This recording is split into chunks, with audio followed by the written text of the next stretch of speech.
রাত 3টার দিকে প্রেমিকার ফোন ওয়েটিং। ফোন ধরতেই তাকে বললাম, ওয়েটিং কেন? তখন তার উত্তর, জয় তুমি কি আমাকে সন্দেহ করো? তখন আমি বললাম, আরে না, সমস্যা থাকতেই পারে, এখানে সন্দেহের কি আছে? কয়েকদিন আগে দেখলাম যমুনাতে ছিঁড়াফাটা প্যান্ট পরা এক ছেলের সাথে হাত ধরে ঘুরে বেড়াচ্ছে। এগিয়ে গিয়ে বললাম, এই ছেলেকে?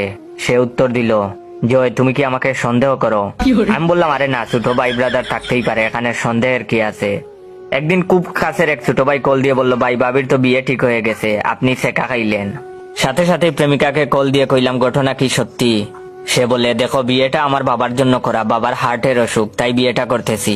কিন্তু আমি তো তোমাকে ভালোবাসি, কিছুদিন পরেই তো আমি তোমার কাছে ফিরে আসব।